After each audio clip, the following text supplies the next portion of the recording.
Great Molthaus, 6 de diciembre de 1947. Comentario sobre el acrecentamiento de conciencia. Idea trabajo. Según la enseñanza del trabajo, estamos en el segundo nivel de conciencia, denominado estado de vigilia, en el cual las gentes se aborrecen las unas a las otras, y se matan unas a otras en nombre de alguna teoría, etc. El trabajo enseña que la humanidad, por estar en este nivel, que no es el de la verdadera conciencia, sufre de acuerdo con este estado, y es usada con otros propósitos en beneficio de este. Dice, antes que las cosas puedan mejorar, que la humanidad, o un número suficiente de personas, debe llegar al tercer nivel.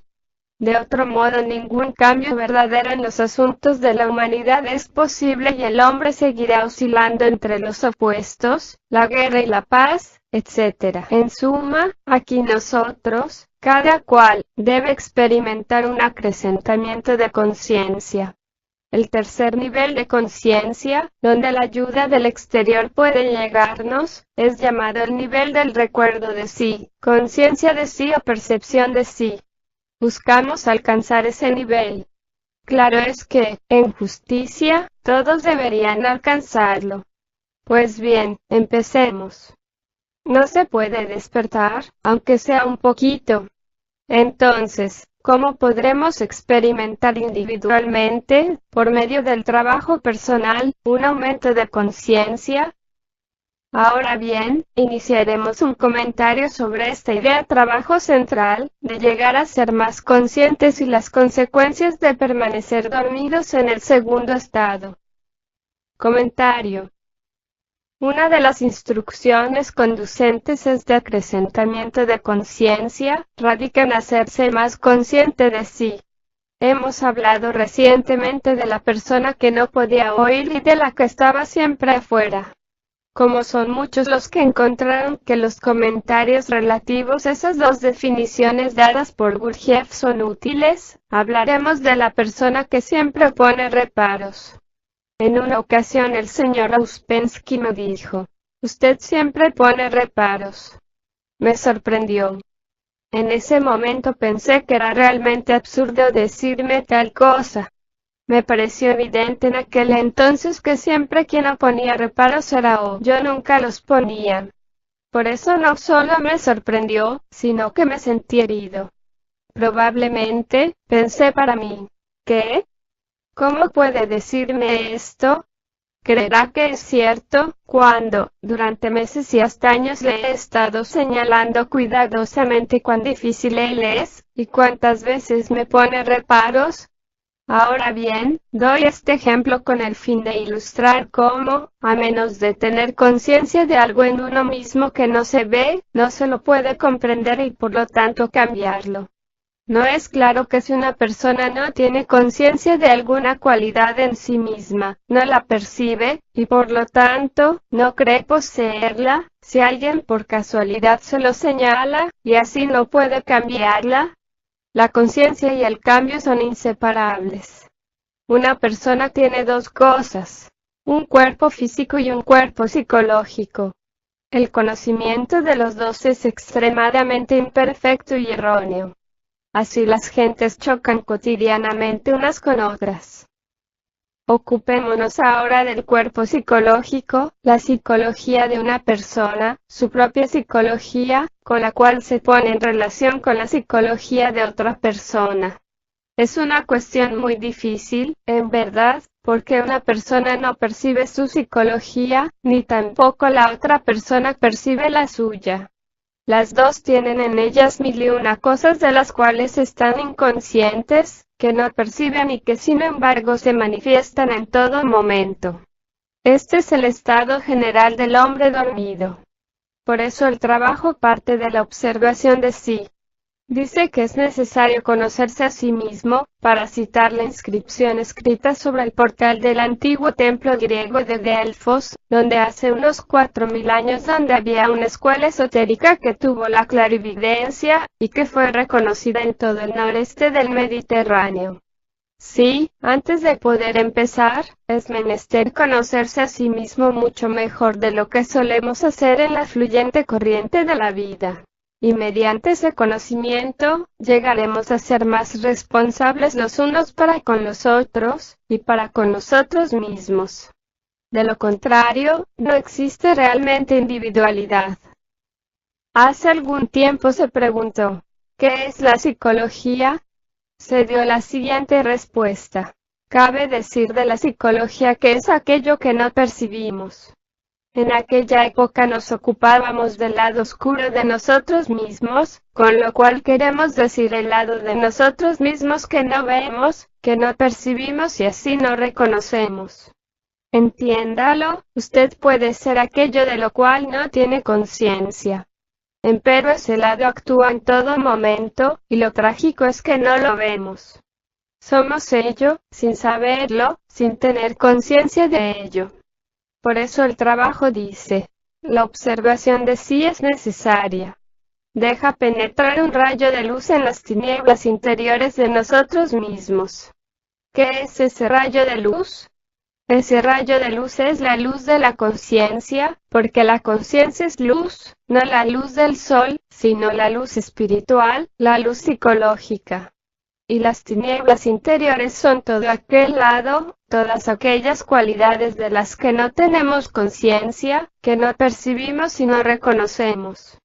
¿Qué resulta de todo ello? ¿Qué sucede cuando, para ponerme como ejemplo, yo pongo reparos? No veo que soy yo mismo, no tengo conciencia de ello y así no lo reconozco. En cambio, lo veo en otra persona. Solo veo que pone reparos, que no soy yo quien lo hace. Él es el culpable, no yo. Esto es psicología.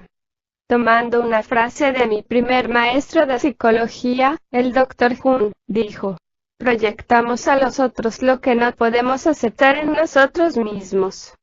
Sí, todos conocemos esa persona celosa que, al no aceptar sus pensamientos de infidelidad, los proyecta y acusa únicamente a la otra persona.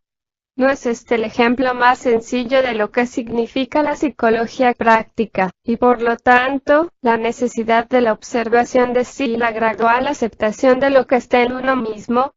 Desdichadamente, es muy difícil percibir lo que proyectamos a los otros en forma de sospechas, calumnias, acusaciones, ofensas, antipatías, aborrecimiento y todo el resto.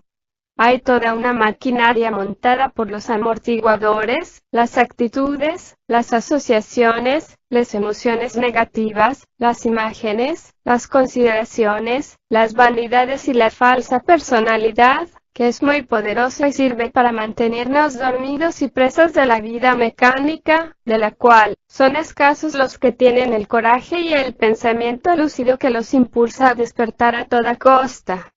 En otras palabras, no somos capaces de vernos a nosotros mismos a menos de realizar un prolongado esfuerzo. A no ser que trabajemos, permaneceremos siempre sin tener conciencia de nosotros mismos.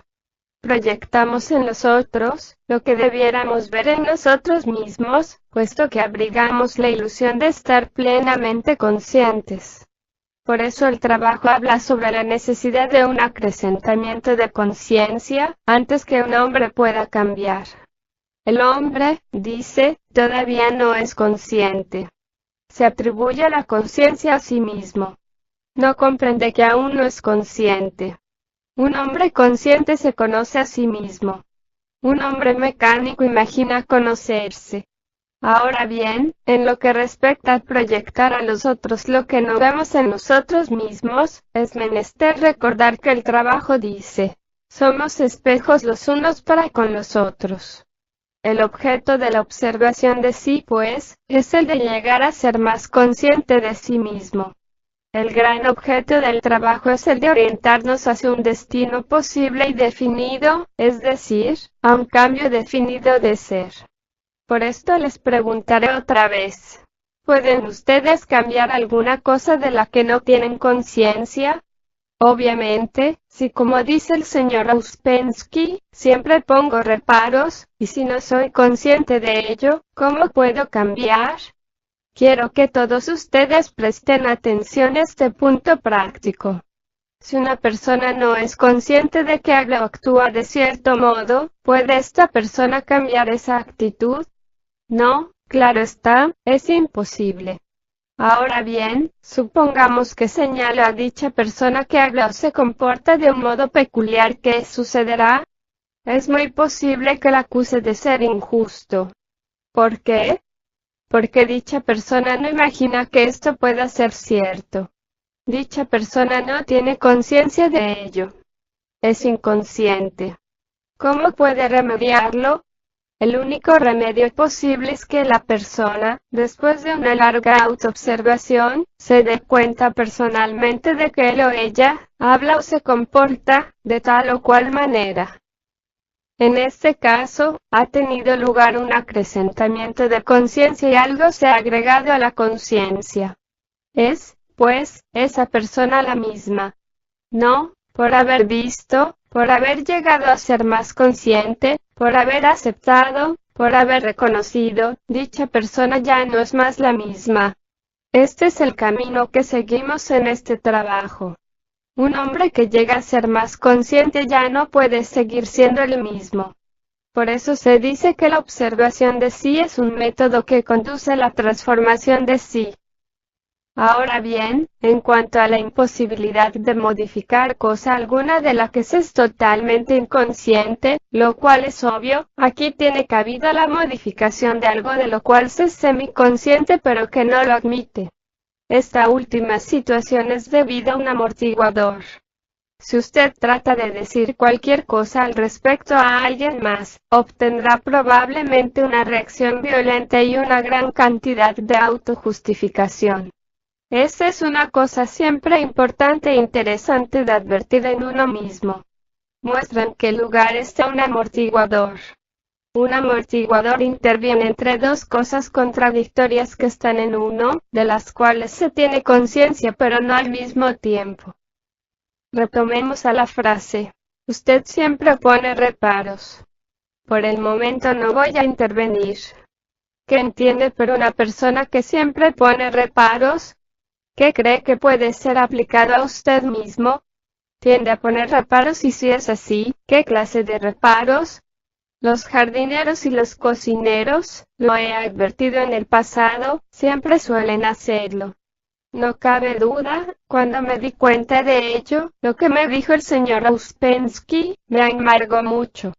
Pero tal vez se deba a que algunos se forjan la imagen de estar siempre ayudando, de prestar ayuda, como creo que se dice, sin haber advertido cuán a menudo, y donde ponen muchos reparos y que su ayuda no sirve de nada. Recuerde que en todas sus relaciones con los otros, lo que las complica es, sobre todo, aquello de lo cual no tiene usted conciencia. Otra persona quizá vea, digamos, que su comida le da motivo para poner extraordinarios reparos, pero usted no lo ve. Usted observa que siempre dice no cuando se le pide una cosa, punto que usted, claro está, no observa. Por lo contrario, usted se ha forjado una agradable imagen de estar siempre pronto a hacer cualquier cosa, o lo haría si tuviera tiempo. O también, nunca está de acuerdo con cosa alguna, y aunque usted no se dé cuenta de ello, los otros se dan cuenta. Este es un modo de crear dificultades. Pero hay muchos otros modos, como por ejemplo, el de desear ser el primero, el de tener poder, y así oponer objeciones a todos, y a todo lo que impide lograrlo fácilmente. Esto, claro está, señala la incapacidad de tolerar la idea de que algo es superior a uno, una de las situaciones más comunes en la autoadoración. Por eso es interesante observarse uno mismo desde el ángulo de crear dificultades, y tenemos que ser más conscientes a este respecto. Recordar que la admisión de esto da paz interior.